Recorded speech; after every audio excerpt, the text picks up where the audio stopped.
This is true. Okay, so if any of you missed it, what happened was we were told that there's Arbites coming up to see what the hell's going on upstairs. Yep. And Cash just that told jingling us... in the background, that's not Siri playing with one of her toys. That's actually the Arbites coming up the stairs. Yep. They sound like Santa. They're very festive Arbites. Yeah, Yes. they've got bells and like Morris dances, basically. Morris dances, not festive ones, just Morris dances. Yeah. They bring the so- Christmas gift of a swift ass kicking. Garrett tried to So climb Cat- down the side of the building, and someone And- failed. I'm going to re-roll that, though. I have to re-roll that. Can you re-roll that? Yeah, I've got two more fate, because you Okay. said not to reset our fate yet. Yeah, yeah. So they haven't reset the fate or any of their wounds because they're currently continuing from last time. So yeah, feel free to re-roll with your fate. Yeah, you pass. So yeah, you start inching down. It's a slow descent as you try and make your way around like AC units bolted to the side of the building. Bits of broken like telephone pole that are kind of sticking out at odd angles. This place is a bit run down, but you do start making your way down. Carolinas sort of realizes suddenly that something is going on because Carolinas did not hear that as not having a microbead. Yeah, I just saw Branda get up because I was looking over and I was like, Yeah. wow, you are lucky you didn't get hit by that shotgun. Absolutely no need to heal you whatsoever. No shotgun No, wounds. totally not. Wow. I don't know why you came in here.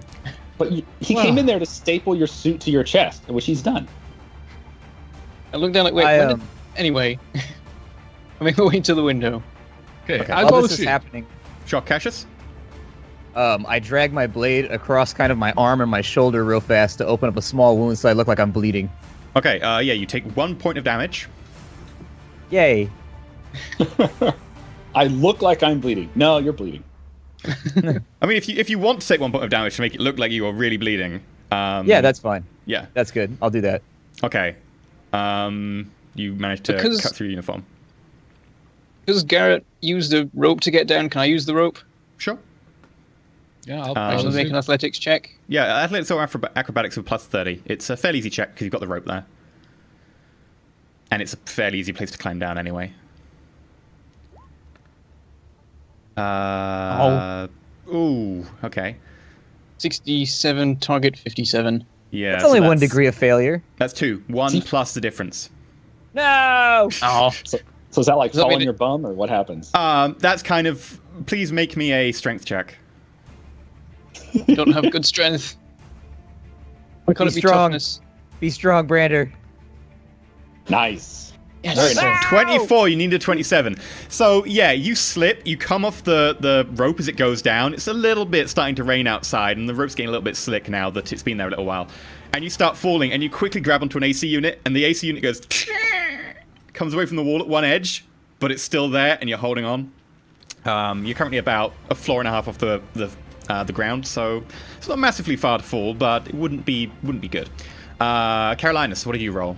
Oh, you didn't roll. I haven't rolled yet. Can I have my mechadendrites help me by just coiling around the rope as I'm going down?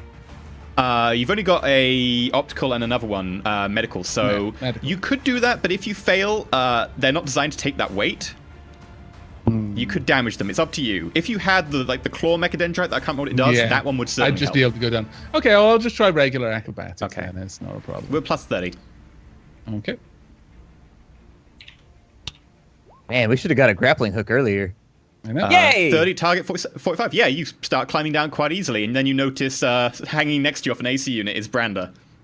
Can I help him in any way while I'm going down? You can tease him. Sure. Make a strength check. Okay. You've got to make some kind of quip about hang in there. It's almost required. The fuel for the dad jokes is great right now and very dry and ready. Oh. You try and help Branda, and he kind of puts one arm out to you and then slips off and is holding on one-handed now as he swings away from you on the AC Like unit. cliffhanger, Yeah. making all kinds of Stallone noises, just grunts. Nobody can tell what he's saying. Can I, like, reach the rope or anything? You can try and sort of swing yourself over to grab the rope, but now you're sort of one hand dangling off. You're going to have to swing pretty hard, and if you fail, you're jeez. basically going to have to swing your entire weight to that side, so... Just jump down. It's a floor and a half. Come on.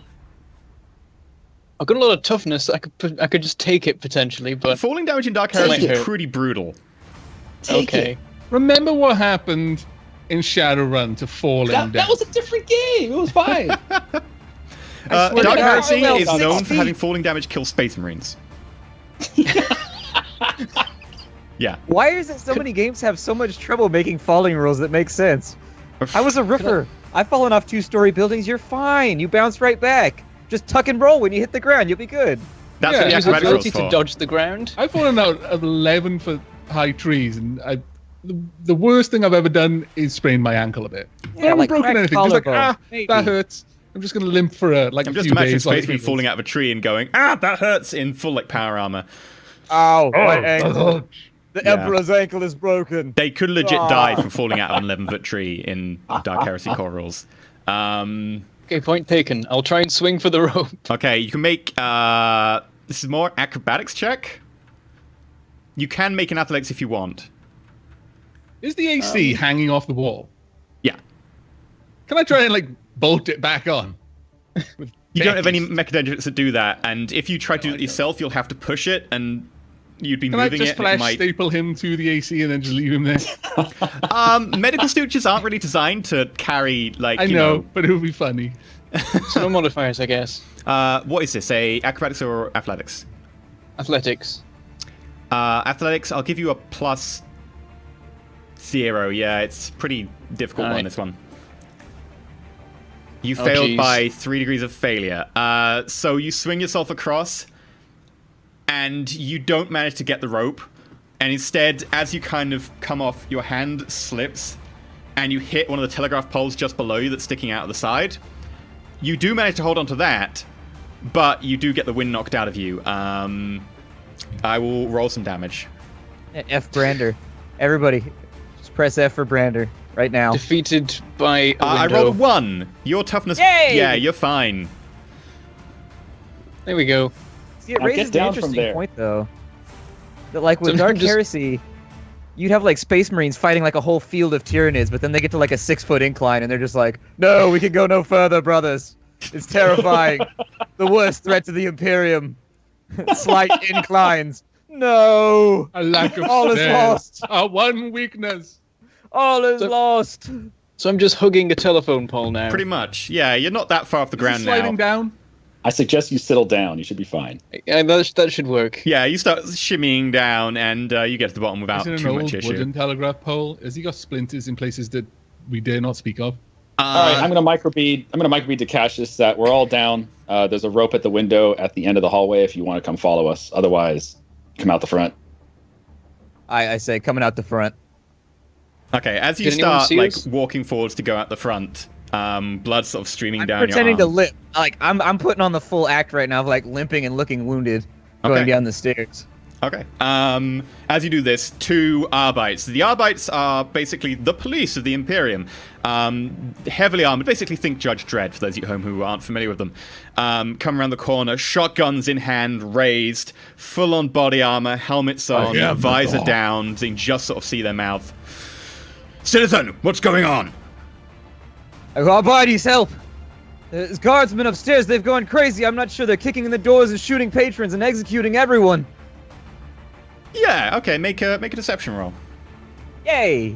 Plus Any bonuses? plus Plus 20. $1 million. I cut myself for this. Yeah, you I got just a want to plus point 10 that for out. cutting yourself, and you got a plus 10 for the fact that you're in the wrong location for them to be looking for you. They want to be looking a few floors up, so... When we arrived on the ground, did anyone see us? Woo! No, not in the alley you're in. Yeah, you pass massively. Thank you, civilian. And he elbows you sort of to the side to shove you behind him, but also kind of just to get past you, and kind of almost knocks you over, but it just heads past you straight up to the stairwell. I don't miss a beat. I go right past them. And now I'm keeping the limp act going, but I've picked up my pace a little bit, trying to get down Okay. the stairs and get out the front of the building. As you go out the front of the building, you notice that some of the Arbites sort of see you, go to start stopping you, and then actually sort of leave you alone. Obviously, that as someone is questioning, someone ahead has told them that, you know, there's a civilian coming out anyway. And you manage to get past a few checkpoints. Effectively, they look like they've got quite a few guard in the front, probably about 8 of them in total here. And you head out the front, and yeah, you're fine. You're just standing out front next to a Arbite's riot van. In my micro beat, I whisper, "Where should we meet up?" I'm out. There's no one around the back. Just sneak around. Should be okay. And so I make my way towards where they've indicated. Okay, sure. Did you like radio that in like mid-fall, Brander? Were you like falling and you were like, Roger that, come around the back. Splat. Remarkable focus from those Navy men. They don't break under any pressure. No, it's all that multitasking. Yeah, so you go around into the alleyway behind the building, and you notice that your group is there in various states of winded by telegraph poles or not, but they are there. Garrett sort of unhooking the grapple from up top and beginning to fold it away. Yeah, we need to go right now. They're going to be looking out that window at some point. We don't want to be here when it happens. Understood. Where to? Anywhere, really. Are there any... I mean, let's just take a couple back streets, honestly. Let's just weave down a couple of back streets and see if we can make some distance in between us and here. Understood. Okay. Everyone make stealth checks.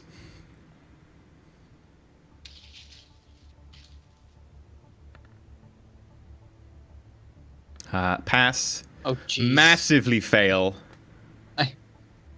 I'm bleeding everywhere, so I doubt I'm going to be very... Oh, I didn't do too badly. I did pretty badly. I'm Fail. I mean, given my Massive fail. threshold, it could have been a lot worse. Yeah, Is that a critical fail for me or anything? It's a pretty bad fail. Yeah, you got 96. So as you're literally going out of the alleyway behind the building into the next road over, you bump into some of the local enforcers. The local enforcers, basically the non-Imperium-wide police, they're more sort of a local police force. They deal with more petty crime than, say, the Aavaks do. The Aavaks won't touch certain crimes like pickpocketing or sometimes even murder is not really theirs. It's just a local thing. Instead, you walk into two of the enforcers around here. You notice that they are not quite as heavily armed. Both of them are carrying shotguns, but they're not quite the combat shotguns you expected before. They have helmets, but they don't have the same sort of visor system. Their armor's much more crude in design. What kind of shotguns are they? Normal shotguns, not combat shotguns. Oh, they were combat shotguns before, were they? On the enforcers, yeah. I raise my hand to the enforcers. Have they noticed us, actually? Yeah, as literally you come out of the alleyway, Brander kind of turns around to look that you're all behind and ends up shouldering right into one of them. Oh, Okay. who goes there? I raise my hand and I say, we're victims. There was an attack a few streets over. The Arbites will need your assistance. There's some kind of gun battle going on at the top. We're just trying to make distance between ourselves and there. It's a very dangerous situation. I'm sure they could use the help. Make a deception roll. Yay. Pluses, minuses? Minus 10. Brander did shoulder one of them. And Okay. the rest Damn of it, you Brander. didn't do too well in your stealth checks. You're kind of stealthing and attempting to, but badly. I'm going to go ahead and re-roll that. Okay. Considered 78, trying to 45. talk myself, and I'm like, no, that won't. That'll only make things worse. Shit. 87-45. Yeah, I'm gonna make my my insight roll. It's not really insight, is it? It's scrutiny, fellowship. Unselected. Our only hope now is that they fail as bad as I failed. Oh, they passed Not actually. possible. With a 20, they needed a 40. Well, shit. What have you got weapons then? As he looks over and sees the hilt of your sword sticking out from behind your cloak. Maybe you should wait here for the Arbites to get... fuck it, let's take them back to the station ourselves. Get a collar for the enforcers around here. Can't be giving all those Imperial pricks. Come on. I look to everyone else and shrug. Should we go with them? I don't say that, but it's a look that inquires. I shrug and I'm shaking my head and I'm reaching for I'm my last already gun. parting my robe because I'm still carrying the stuff that we grabbed. So is there anyone else around? I'm holding on to the shotguns. Oh, you're holding on to... stock and Okay, start so to as throw you do that, the guy goes, "Oi! Put those down! Put those down!" out. No, I keep drawing it. And Okay, try that to- is roll initiative then. Is there Okay. not is there surprised. anybody else around? Are there any It's civilians? fine. Yeah, there's a They're couple of local civilians walking nobodies. around, etc. But you're kind of half into the alleyway. Use damn it. the icons you've got on the map. I won't actually do a battle map for this because it's just basically point blank range, and I don't have a battle map for this. That's fine. But I will shout at the initiatives as we go through. Ew. My first terrible initiative roll. Do we still need to add our agility bonus to this, or is that being now taken into consideration by the button? The button doesn't do it. I think the button is literally just a D10 plus modifier. I don't know. You'll have to check what the roll was in the dialogue menu. No, that's fine. I'll just roll it and then check. I was gonna say I made my own custom button for initiative. Yeah, it's because I gave you the button that I use, which doesn't link to a character sheet. I rolled a 1 for initiative. I'm fast. Okay, so first up is Branda Thrail. Do we know how many enforcers these are? There are 2. 2. So pretty sure a stub automatic is quieter than a chainsword.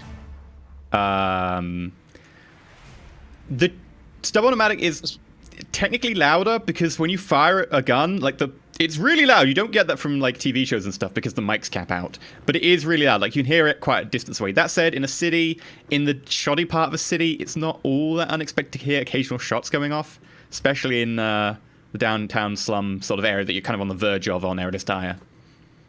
So it might sound more normal than a chainsword then.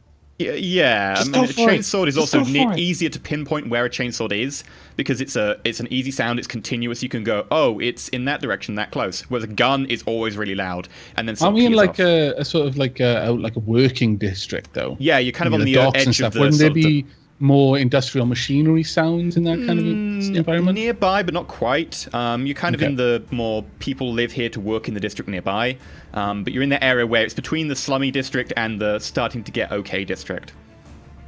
I was just wondering, just for kind of setting. Yeah. All right, quick draw, aim, semi-automatic. With the stub automatic. Go for it. I do only get one of them. You only get one of them. Okay, you can do both, but you get a massive penalty. Yeah, I'll just go with the one for now. Right, so the modifiers. Is that plus 10? You are point blank. Technically, you're not in combat, so that is a plus 30. Plus 10 for the aim, so yeah, plus 40 in total. Oh, waste this dude, Brander. Waste him. Just he got in the way of the Inquisition. Done.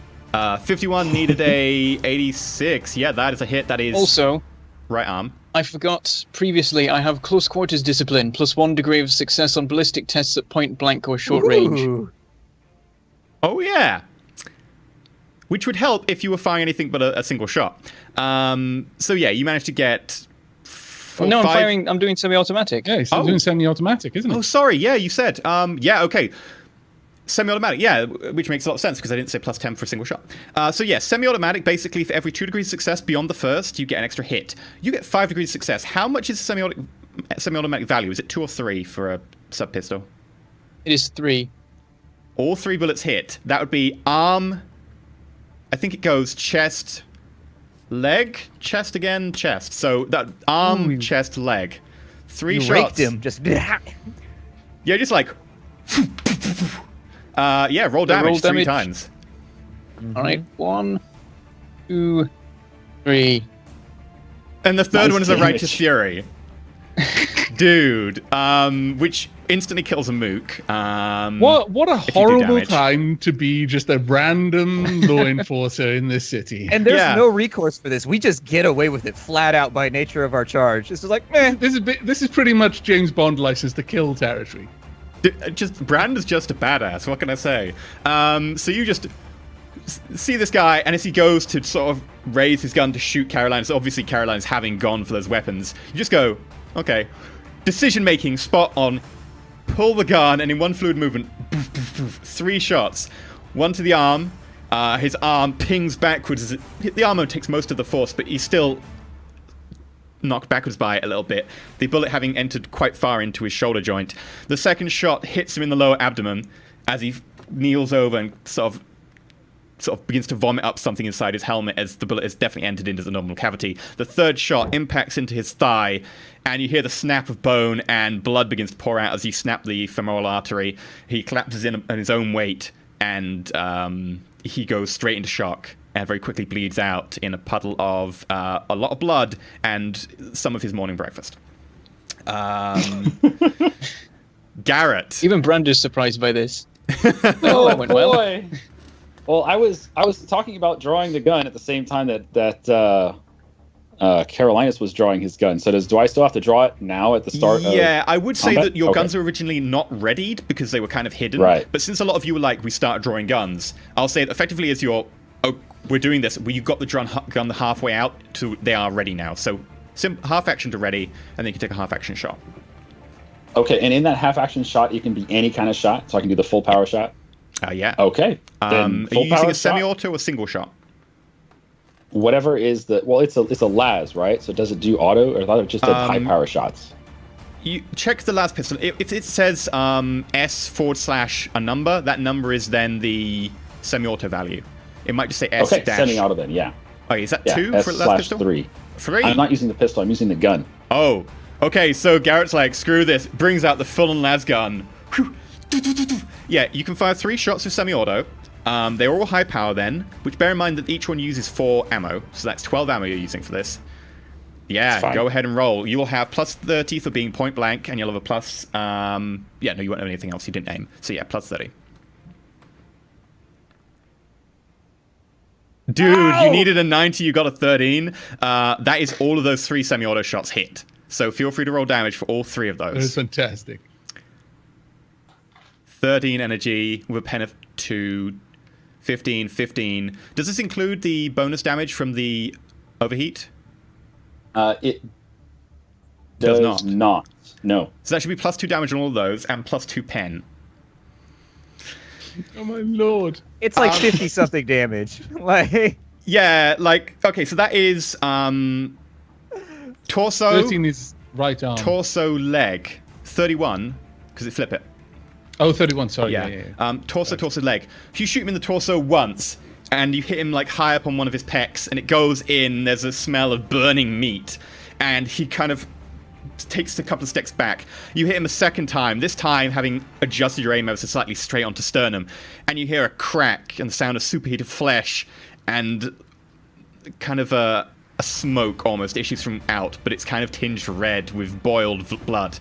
And the third shot, the guy's pretty much dead by this point anyway, goes in and takes off most of his leg, but it cauterizes it as it goes through. And so the only bit that really remains of his like quad muscle is a little bit of muscle down one side and the obvious charred bone along the inside with a big hole of melted flesh that has begun to heal. Congeal, not heal. As that guy collapses to the ground as well. You're out of combat. That was the headshot. Oh, Garrett didn't call the headshot this time. I didn't, yeah. No. Otherwise it would seemed have been unnecessary. Yeah. Just come with us. No, blam. I kind of think of it as a called headshot is you probably have to use the aim function before you can do that. No. Chord shot, you can call any shot without even aiming. Really? Yeah. Wow.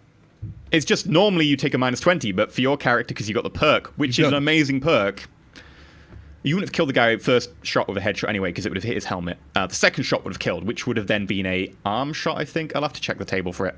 But the point being that you wasted those guys really quick. You are now out of initiative time. Yeah, I'm going to suggest we get out of here now. Don't bother with these corpses. Let's get out of here. I grab both shotguns on the way by and hold them out to Brander. I was already leaning down. Arbites! I've Someone pointed in your direction. In that time already grabbed one of the shotguns and tossed it to am Brander, running. saying, "You keep what you kill," and then I'm running. Yep, we run. Yeah, Okay. Start running. Brander is now running, holding a shotgun from one of the local enforcers. I could try and hide it, maybe. You gotta keister that thing, your prison pocket. Put it in there. What are you doing with your long arms? Because I know some of you do have long arms. What are you doing with that to hide them? Are you putting them back in the duffel bags and stuff you've got? If I've got one, then sure. Yeah, you would have had one to keep anything like particularly big, like your chainsword. Right, stick it in there. Okay. Garrett? I don't have any shotgun. You've got a las rifle, though. That considers a long arm? It's not it's not the sniper. No, it's still a rifle, though. Like, it's a full, like, meter long kind of thing. Like, think just short of an M16. Yeah. So well, I got it on my back, but I don't really have any other place to put it. You've got, like, a duffel bag. Everyone's got, like, an equipment bag, which is like a duffel bag, which is easy to hide things in. Okay. You chuck that in Am I there. able to hide anything under my robe? To a certain extent, but the bulk and stuff will look obvious when you're moving, so it's probably best to put it in a bag anyway. Okay. I use I'm gonna cast memory erasure on the person that just shouted us out. Okay. How many people are there? There's it just about the 3 one? people. That one person seems to be the person who actually will call for the Arbites around here. There's not many people will. Okay, so I'm gonna cast the mind erasure on him as we're going by, Okay. and we'll see how that goes. Arbites up. What? And he catches eyes with you, and suddenly he's transfixed for a second. I have to make an opposed willpower or something, don't I? I think so. Let me take a look real fast and see what goes specifically into it. Is this the first time we've done mind erasing? Yeah, I've never erased anybody's mind before. This is a new experience for me. For him, probably too. Doing Yeah. it while running. Oh dear lord. So for erasure, Guns are really loud in this game. Yeah. yes, it's an opposed willpower test. Okay, I roll a 30. Well, my aim was a 25. So that is 2 degrees of failure, technically. Okay. I will go in and with erasure. Do I get any bonuses or anything? How's the veil here? No, no bonuses. Not on this one. Okay. I'm gonna cast it at rank 1. Okay. There you go. Your target was 120? Oh, I'm sorry. How was that 120? Hold on for a second. How did that happen? You rolled an 18. target I'm pretty sure that 50. beats my degrees of success, and that is a pass. My target was a 70. I'm not sure why it said 120. Oh, I mistyped. I put in 70 instead of 20 for some reason. It was 70 though. That's still a pass with quite a large margin. The exact memory you want to erase? The last 10 minutes. That's what it does. Okay. So for the last 10 minutes of his memory, they're gone. And he just starts looking around a bit confused. And then we continue forward. And you just run away. Yep, okay. I Jedi back going. It's like, shit, While you were lost running, my it was train like of thought. This is not the Inquisition you're looking for. Yeah. Yeah, and you bomb it away. Let me make a couple of rolls. I'm amazed that I haven't rolled doubles yet and ended the world. It really surprises me that I haven't rolled doubles yet.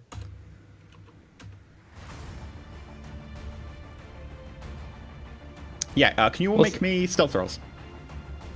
It's only a 10% chance to end the world, right? We're plus 20.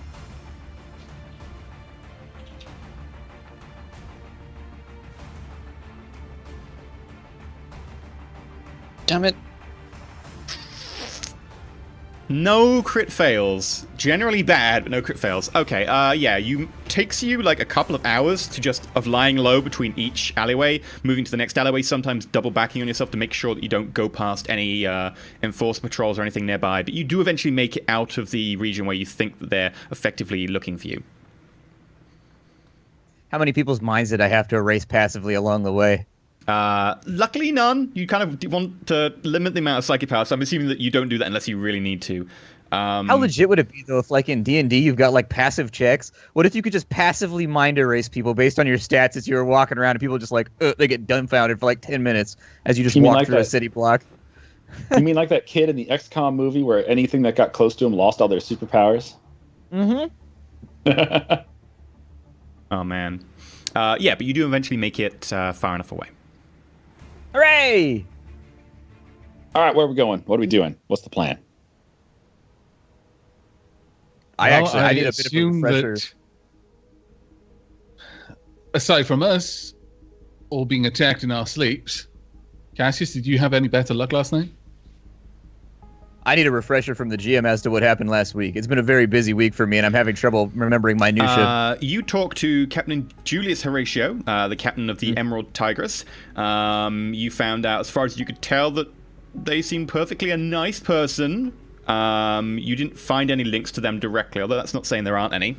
You did find money flowing between Daiquiri, the chief petty officer on the Emerald Tigress, and a Gerald Nichols, who busted into your hotel room and tried to kill you. Didn't survive. You also found that one of the armsmen, who did come and attack you, also was a corrupt and taking money. That person is also dead. You found pretty much everyone you found money was flowing to who was corrupt is now pretty much dead in your hotel room, apart from Chief Petty Officer Dackery. He's the only person you know to be linked that isn't currently dead in your hotel. Okay, so I reach into my cloak and I pull out a glow stick and I start lighting it because it's been a while since I had one. And leaning up against a brick wall, I said the talk with Horatio wasn't fruitful. However, what I can say is that to the best of my abilities, Horatio was uninvolved in whatever's happening. He seems pleasantly oblivious to the whole thing from my perspective. That's not saying that there isn't a link there. I'm just saying that from the conversation that I had with him, we were fairly forthright and had a night out, and it seems as though he thinks everything is on the level. What manner of man was Horatio? About what one would expect from a noble dandy. I mean, he's a pleasant enough fellow. Actually quite easy to get along with.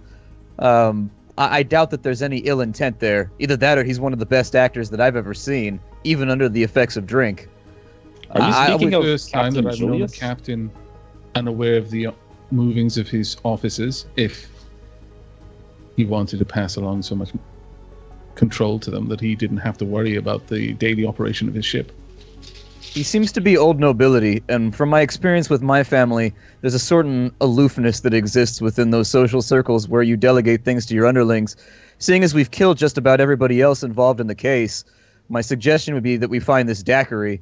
Money seems to be flowing between him and several of the people we just killed, and there's no indication that any of that money is finding its way to the captain. So that would be my next suggestion for our course of action. I think that's you were a about solid to say? plan. I was going to ask, are you speaking of Captain Julius? Mm-hmm. That's the one. Because you said Horatio. That's his last name, right? Captain got, like, Julius 6 Horatio names. Arga Ren Valentine I. Oh. Okay. Jeez. I didn't hear the rest of that. No, I did hear the rest of that. I kind of waved my hand. I go, one of his surnames. I apologize. Sometimes I was drinking as well. You also did find that they were meant to meet up with the Midnight Runner, which they took from the planet Ichthion, which is the one they ran the blockade at. They then took it to Ro. It went down to Ro, didn't come back up. The Emerald Tigress eventually left without it. So that is the only lead that you also have, which isn't actually, you aren't able to really act on where you are at the moment. There's the only other one you've got. And your mission orders were to find out and figure out what's going on with the whole running the blockade, shut that down immediately. That's your noble primary concern for now. Okay. But you also did find out upon some news remembering- about some sort of Xeno fighting pits on the planet. Okay.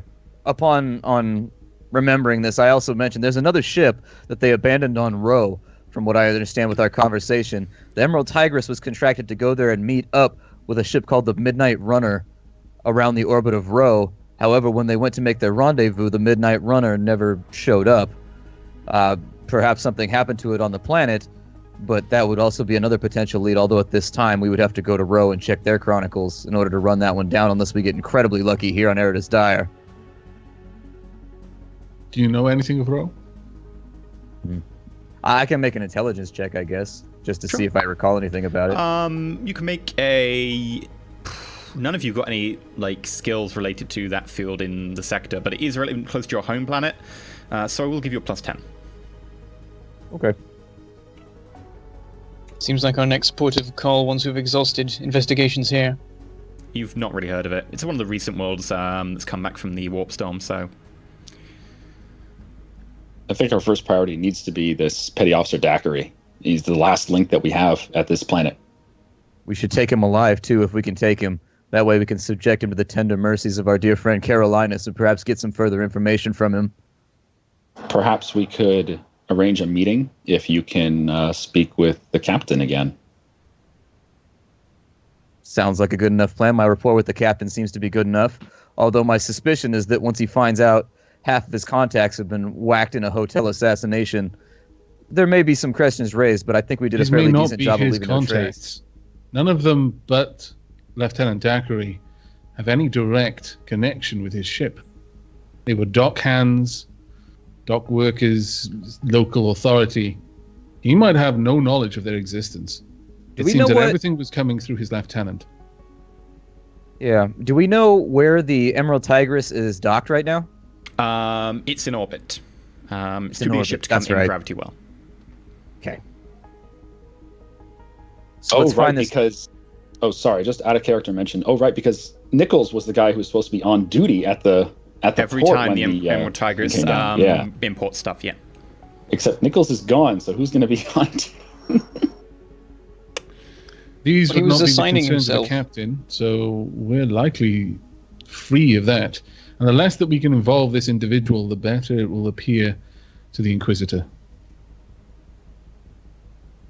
We have to establish whether or not he has any guilt and connection, direct connection to this. It seems that perhaps there is a connection of some manner, but given the Inquisitor's friendship, perhaps the less we report on that, the better it would be for all parties involved. I think I'm in Cassius, agreement. Carry on. Did you notice anything suspicious about the captain when you met with him? You said he spoke of the blockade running, but you said he didn't actually do the running himself? No, Ro is not under blockade right now, as far as I know. Is that correct? Ro is just another planet, right? It's just another planet as far as you're aware. You don't know anything beyond the name. I approached him much in the same way that we approached Nichols about, getting near the death world or the quarantine world, and he seemed very standoffish about it. My suspicion is that either what he's doing, if he is connected, my guess is that he has a positive motive, and if he's not involved, that it's happening underneath his watch. He seems like a perfectly amicable individual, and given the fact that we know that he has established ties between him and the Inquisition, I see no reason that he would betray that. He seems a genuine sort. Then I believe he would be our best contact for a meeting with Daiquiri. I can make it happen. If you feel confident about this, I feel that it is a reasonable direction for us to move in. Though in the immediate future, we need to find somewhere to lay low. Then I propose it's done. Let's find a place to lay low for now. And I've already got the contact information for Julius. I can get a hold of him at any time before he leaves the planet, and I'll try to set up the meeting with Daiquiri. Do we know how long it is between now and the next time Nichols is supposed to go on duty? Because that'll be when the ship comes down. He was actually on duty for when the ship got into orbit. That was a couple of days ago by now, almost. He was on duty then, but the Midnight Runner was not on board. So as far as you're aware, not much has really happened in regards to that. He's next meant to be on duty. You did look into this record, so you would know that he's next meant to be on duty. He has tomorrow off, and then the next day, and then the next day.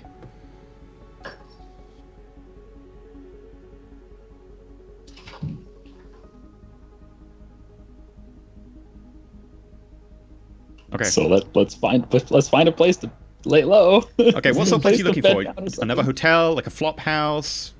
Something middle class, something bougie. Okay. You managed to look around. You managed to find yourself a number of different, effectively, like rent an entire like flat with a couple of different rooms, etc.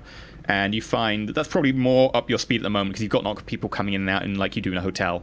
So it allows you to basically take the entire flat and turn it into your own for the rest of your stay there. And you pay down some money from your many accounts that you have access to. Can we rest a little bit during this time to get some of our fate back? Is that possible? Please. Fate only refreshes during long periods of time, etc. It doesn't refresh on like long rests and stuff like D&D. Effectively, if you have like a long period of time and you've managed to do stuff and finish character arcs, the GM will tell you when you can refresh fate. Okay. As we're on our way there, I mentioned, based on what happened back there, we can probably guess what happened to our armsman friend. It might be worth investigating what happened to the other one, but I don't know how important that is. He's either dead or staying quiet, I would imagine. Sure. I can I That put in a requisition, I is- guess. An assumption. We do not know that this had any connection with the two armsmen. We had had a previous meeting with this Nichols. Nichols. Thank you very much, Garrett. He was given a contact address to speak with Cassius. This could have all come from that. We could go to the Chroniclarium and see if and learn something? I am weary of returning there. We've already made enough of a impact in this place. Let's focus our minds to the task of the conversation with Daiquiri and Captain Julius for now. Assuming I get the meeting, what information would you all like in order to make this flow smoothly? You all know that I'm a talker. I'm not much of one for great scheming, and so, please, let me know what you'd like and I'll try to get it out of him. It's a thought that I might introduce the mote that we are working with the Inquisition, since he is connected as well, and then if that turns out... That thought had crossed my mind, but I am weary of announcing it. It's a difficult proposition. I can erase certain facts from his mind, though, if he takes it the wrong way. It shouldn't be too hazardous. It's not his immediate reaction that I'm concerned of, but should he seem quite accommodating at first, only to change his mind later. That was what I would be concerned of. But it may be the most direct way to arrange a meeting with his lieutenant.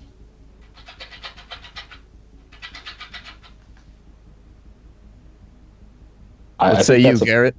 I think that's a pretty straightforward option.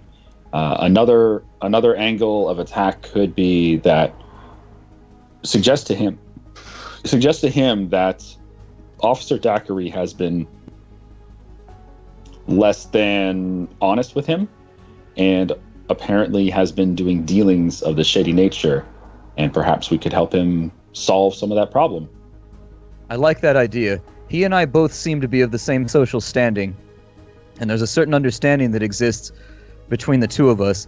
Were I to approach him under the auspices of trying to protect his trade certificate, his warranted exactly. trade. If I'm trying to protect his reputation as an honorable man, as a member of the gentry, that I'm privy to certain information due to my work in the Chroniclarium, perhaps he would come around to our way of thinking. That would also exclude us from having to give away and play our hand on the part of the Inquisition. This seems a better plan, in my mind. Brander, any thoughts?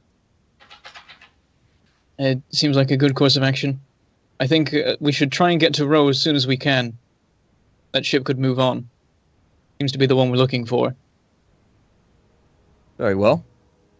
So in the meantime, I'll make the meeting happen with Captain Julius. So I go ahead and I set that up. However I would set that up. Would I have to make inquiries? Or I've got his contact info, so it should be easy enough. Yeah, like you ping the comm number that you've got, and you get through to what is effectively his secretary, which is one of the servitors on board his ship. You get relayed through one of the ground stations, of course. Your Vox unit doesn't have really that range. And one of the servitors effectively takes a message and relays a meeting for you. Can I specifically leave a message? Sure. Okay, so when I get the servitor, I say, Captain Julius, it's your old friend Cassius. I know I introduced myself as Drake, correct?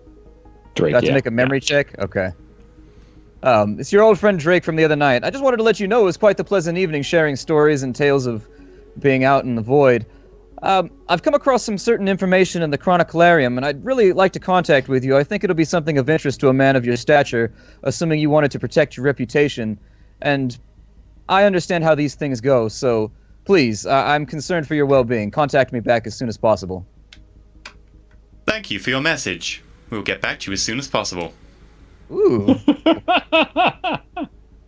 Okay, and by the way, that leave the message. Just out of character, that message sounded almost like a blackmail. Just out of character. It did. I'll smooth it over. It's a misunderstanding. A few hours later, you get a ping on your Vox speed, and it appears to be coming from the Emerald Tigress. Okay, I raise it. Hello, Drake. I thought you might want a call back. Your message seemed a little bit on the urgent side. What is the problem?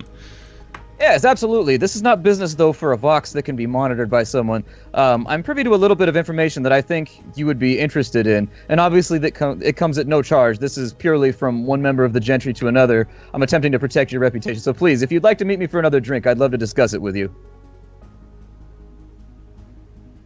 Sure. I know a discreet place. Feel free to meet me at the Imperial Gate.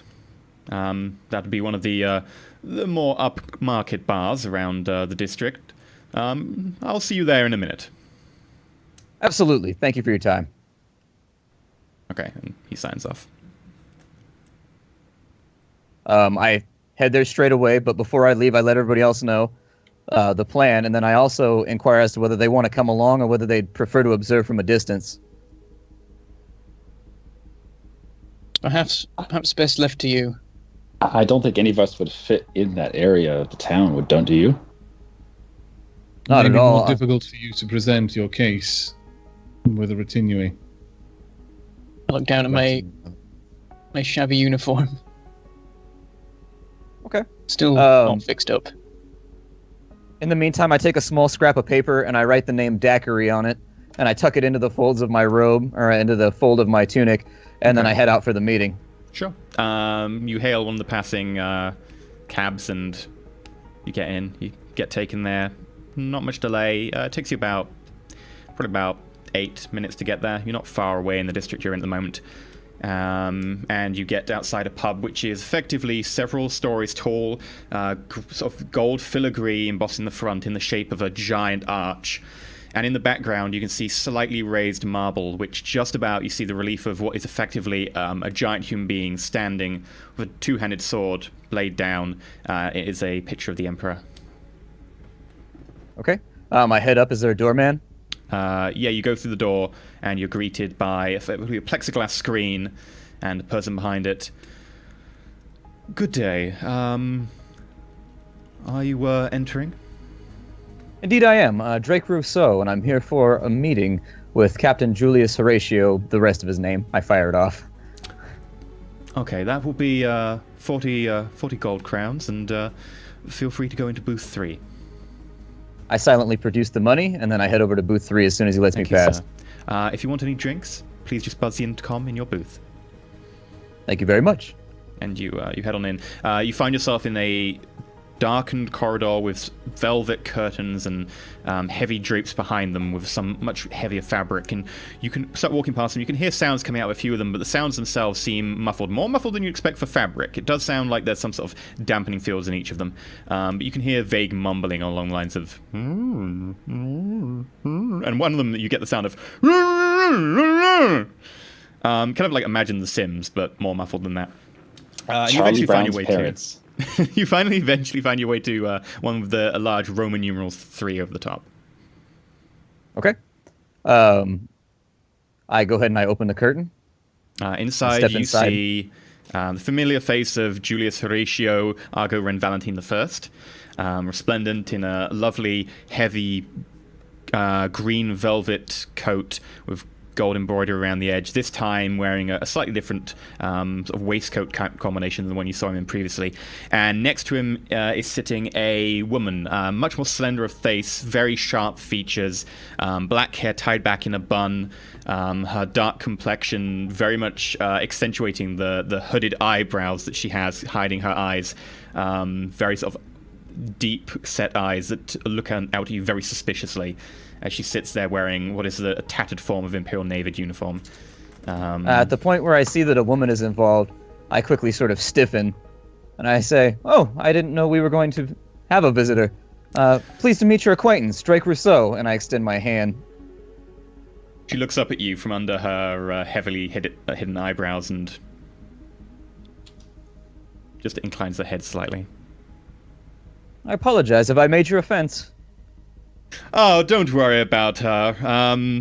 Lasari is a little bit suspicious of newcomers, especially when they leave messages sounding so enticing as yours. Of course. Upon further review, I chose my words poorly. I should have expected this form of outcome. All I wish to do is reassure you that everything here is amicable. This is a matter of honor, and you know there's a difference between us and the common rabble. We have to look out for one another because they won't look out for us. That is quite true, but in my experience, many people are looking out for you just to check when your back is turned. I take a seat, I guess, across from him. He sort of gestures, and you sit down. Can I get you a drink at all? Absolutely, please. We'll start the night out the same way it began last time. 2 Amatex, please. And a short time later, one of the valets small, tightly fitted orange waistcoat with a sort of golden tie, opens the drape and hands off 2 Amaseks, and he hands them a little bit of money, and they close the drapes and leave you to it. Well, Mr. Captain Julius, after our appointment last time, where we had such a great time, I'm the sort of man who likes to make sure that I'm doing business and also associating with honorable people. And it's come to my attention that you are a man of very highly refined scruples indeed. That being the case, I've been spending some time on the Chroniclarium, and there's a man who links his name to yours quite loudly that I think would be of concern to you. I pull the piece of paper out of my tunic, and I slide it across the table face down, sort of looking sideways at the woman sitting next to me. She takes the piece of paper, looks at it, pushes it back up to Captain Valentine, who picks it up. And, well, what information do you think you have that is so urgent? Nothing concrete, only that the man's name that I've written down on that piece of paper does business with very unscrupulous fellows. And if I was able to find out that he was linking himself to you, it would be my concern that other people have made the same connection as well. Now, I've no doubt that you're a man of highly imperious qualities, but this man here, he seems to be without honor, and if you do business with him, you should be warned that some of the things that have spattered his cloak may spatter yours as well. Well, I have to admit, I'm definitely intrigued by what you say, but you talk of honor and so forth, but do not, forgive me, talking in solid facts. I mean, you haven't really given me any information beyond be wary. And I'm sure you understand, coming from someone in, obviously such a refined position as yours, obviously you've got a good upbringing and education yourself. You can understand that I tend to have to conduct my business based on facts rather than hearsay. If there's anything specific... The only reason I'm being so withholding is because we have guests here, ones that I am unfamiliar with. Were we to speak together privately, I would be more forthcoming. Would that be all right? I assure you, I mean you no harm. I have no dubious intent here. It's just that walls have ears, and it's come back to haunt me in my past, and so obviously I'm very skeptical of newcomers. And I look to her and I say, obviously you have my apologies there. It's just that I don't know you. I mean no disrespect.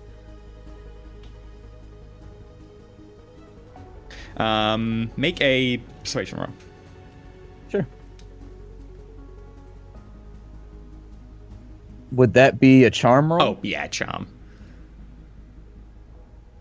Okay. Any pluses or minuses?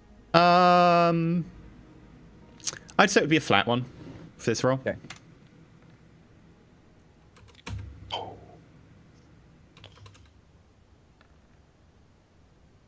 Okay, you got an 82, needed a 45. I got a 53, needed a 70. He looks over at you and goes, well, anything you say in front of me, I'm sure you can say in front of Lasari. She is my executive officer on my ship, the Emerald Tigress. Anything, operational, I think is fairly safe to say that she should be involved at some stage. Although she's not one for highly refined Amasek. She's a little bit more stringent than us. He raises his bowl of Amasek and toasts to you and says, shall we drink to the Emperor? And then maybe you can tell me what's going on. I'm sure Lasari won't mind giving us a few more minutes of her time. I raise my glass and I say, surely I'll leave it at your discretion then. And I tip it towards him. We drink. We make merry. So... what information do you have? Obviously, you are somewhat perturbed, and quite frankly, I'm very interested to know why you would want to bring me all this lovely information rather than making any sort of profit off of it yourself. And your motive would be definitely most interesting to me. So, why do you bring this information, and what information do you have, in fact, to bring? What was the name of the Death World out of character, or the Quarantine World? Ichthylion. Ichthylion. Not Lillian, okay. It's just Ichthylion, sorry. Ichthylion. All right. And it's a I come to you with this information because I'm operating under the auspices that we are on the same team. This man here is dealing with contraband trading on and off this planet and to other planets. Dealings that I'm sure you have no part in, but still, he has linked himself to the operation of the Emerald Tigress. Now, I'm not a man of great social contacts or anything of that nature, but I do have some, and if that information came to me, then I would want you to be privy to it as well, just in case he was doing this under your nose and potentially ruining your reputation by doing things that you do not allow under your command. Make it a deceive roll. With a plus 10. You are speaking some truth.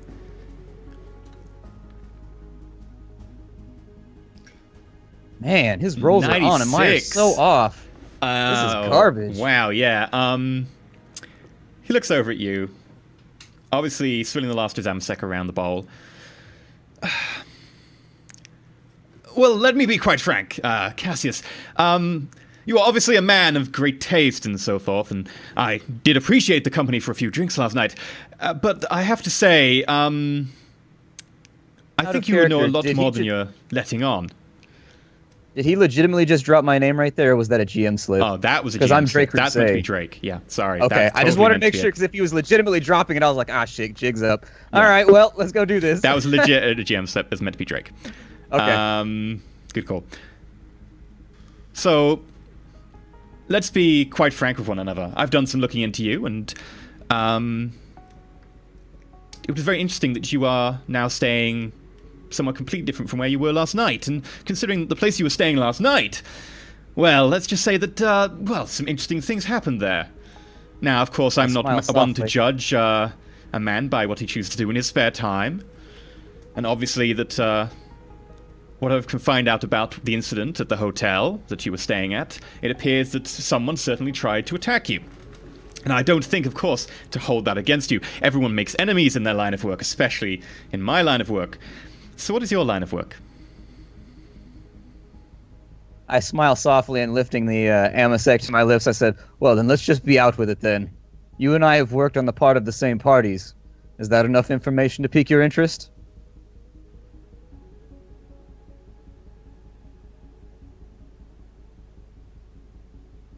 He takes his time, looking at you slowly, analyzing you up and down. I hold his gaze while he's doing this. If we were to have worked on the path of the same parties that I think you mean, you would have some sort of proof or evidence just to make sure that I know we're on the same level with this one. I produce my data slate, and going through, I find specifically the point at which the charge has been signed by, what was the name of our interrogator? Titus Khan. Levarn. Titus Khan. And stopping the data slate right there, I place it on the table and turn it slowly and slide it across.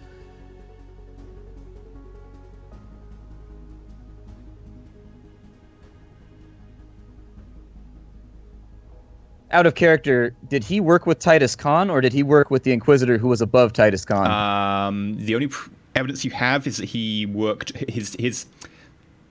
he was sponsored by Inquisitor Ravan to become a rogue trader. You don't have any evidence connecting him with Titus Khan at this stage. Okay. And so I speak of, I assume you know who leads his charge. No, I'm actually not familiar with this particular person. Who is his charge? A man named Ravan, who had a strange interest in your success. He holds your gaze for a few seconds. Yes, quite. I assume you have your full authentication and status on here. But do I? Yeah, you have effectively a signed affidavit basically saying that you work for the Orders on there. It's the equivalent of having like a lesser rosette, but without quite the same privileges. Okay, I make that information privy to him, of course. No. The scene was all in order.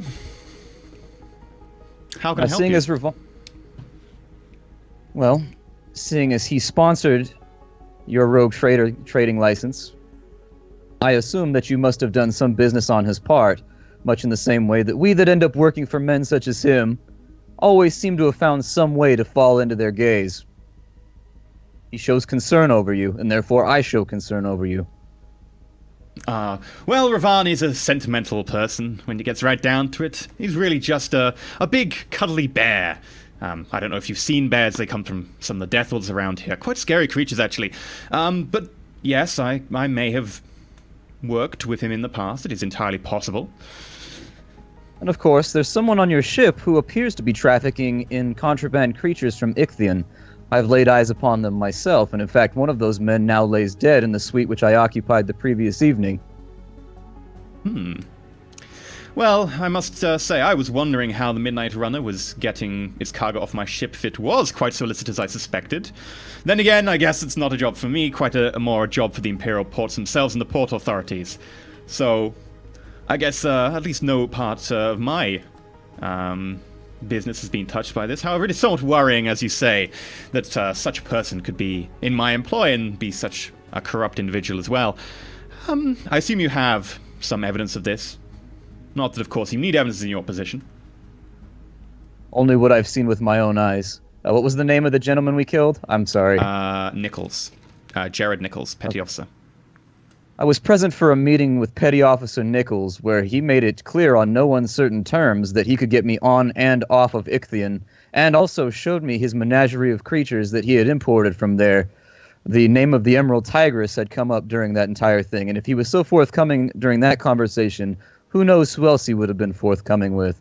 Now, I'm sure you share no blame here. Of that, I'm thoroughly convinced.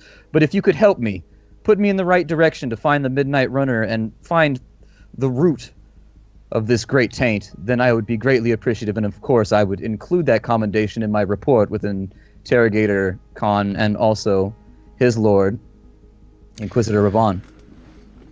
Well, I must admit that, well, I was expecting to be in port for a little while, but we could always make a run to Row, and I assume the Inquisition will be happy to finance such a venture. Of course. Well, in which case, Lasari, I think it's best if you head back to the Tigress. It looks like we might be setting sail relatively soon. Okay. And she gets up and makes her way out. Now, I say, "Milady," and I kind of bow as she goes by. And she sort of gives you a kind of side nod. You're not sure if it's a nod or just kind of contempt, but she walks past. It's all good. They all come around. They can't resist the charm. Not with your rolls, It'll man. wear on her like waves against a mountain. Like She waves has already against a seen you mountain. fail your rolls. Every single roll you said, you sat down, you failed. Why Maybe would it's she be endearing. impressed? Maybe it's quirky. I don't know. I've seen a lot of Maybe- rom-coms. Maybe she has pity. So I assume you have connections financially between Gerard and my petty officer? Indeed, I do. And I make him, I guess, with whatever proof that I have, because you said earlier that we had knowledge that there was finances Yeah, you traveling managed in to between various find a parties. financial trail, yeah. In fact, Brenda and Caroline just had a very lovely sort of beautiful minds moment where they were both like, oh, and crossing all the finances over. But yeah, you I had was the seeing information. fractals in his Yeah. necktie and everything. It was beautiful. You hand the information over. He looks at it briefly and goes, "Oh well, this does seem rather concerning. Tell you what, the petty officer will be there aboard the ship on the way to Row. Should you wish to interrogate him or anything further, that might be a suitable time to do it." Do you have a vested interest in his physical safety? Or do I have your full cooperation there as well? Well, if you don't want to ensure his physical safety, then, well, quite frankly, I was going to leave him in Row after you were done, but if you choose to push him out an airlock or something, I can't stop you. Quite frankly, he's somewhat of a middle-tier midshipman. And if he's been glad to doing have your double-dealing under my name, ruining my well-crafted good reputation in the sector, well, quite frankly, I'm somewhat disappointed, and I don't like being disappointed. I smile and extend my hand and I say, "Then I assume that our business is concluded. Where shall we meet you to make port?" Well, feel free to meet me at my shuttle if you would like to head up in the next 2 hours. I'll be departing presently. Very well. And then I lock eyes with him. I say, "We are very pleased with your cooperation," and give him a slight smile as I exit the booth behind the curtain. Any friend of Arcadis is a friend of mine. He wiggles his eyebrows and nods. I set off back to the place where everyone's staying. Okay. You get back about 10 minutes later. Walking in, my hand a little bit shaky, actually, which to anybody who notices is a tad strange. I pull out a cigarette, or I'm sorry, a low stick once again and light up, and sit down heavily on one of the sofas. How'd it go? Well enough. The cards have been played and they've fallen the way that they will. I've gotten us charter on the Emerald Tigress. I feel as though I should warn you that the captain had also done some research on me, and I did research on him. Therefore, he's made the connection that we were concerned he would make. However, he is being cooperative. He does have some history with Ravon, and because of that, he's decided to assist us in our endeavors. I assume that we'll have his discretion along the way. While on board the Emerald Tigress, he's also contracted Daiquiri to be there as a midshipman, and he's expressed no concern for the physical safety of Petty Officer Daiquiri. Therefore, Carolinus, I assume that you'd like to have a conversation with him once we are to make port from here to Row. Indeed. We leave in 2 hours. Prepare your things. Wow, sounds like the meeting went incredible. Well enough. It's good to have for once a cooperative party who's not trying to ferret us out and rat us out to some authority. This man seems as though he's got existing ties, and for whatever reason, is behooved to act in our favor, so I assume that given the fact that Ravon specifically vouched for him to get a rogue trader's license, that there's some feeling of indebtedness there. Or at least at the bare minimum, he fears Ravon enough to know that he shouldn't get in the way of this. One As I concern stand have, to go about clearing up and preparing my items, I walk over towards Cassius, but Gareth would likely have had a chance to finish what he was saying in that time. one concern I have is if we're going to be on the Emerald Tigress, and we know for certain that Daiquiri is a foul person, how many other people on that ship may also be affected? The more the better.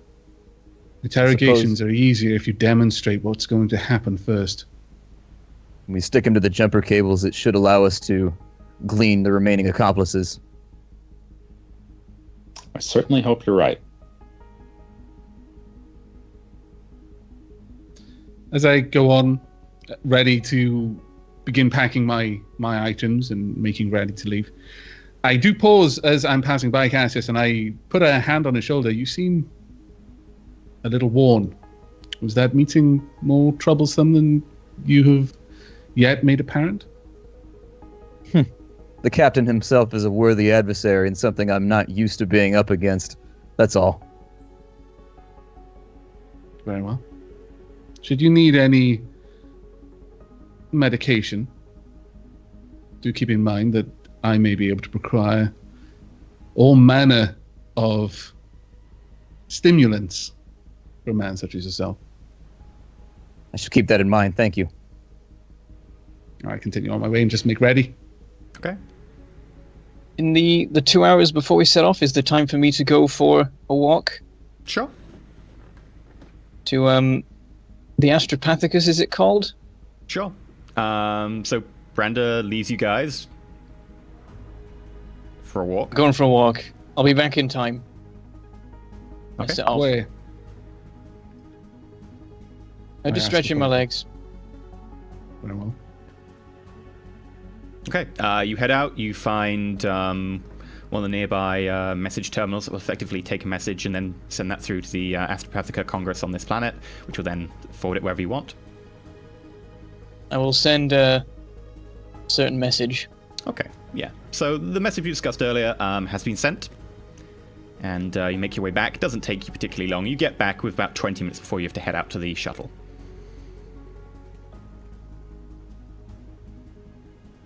All right, we ready? When you are, I stand up holding my things in one hand. Okay. You head out, Have you we got get everything to sorted? the port.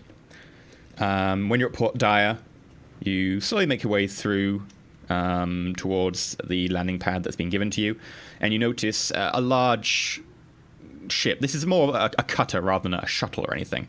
This thing is about 80 meters long. It has multiple rooms. It even has like 2 decks. This thing would not be described by most people as a shuttle.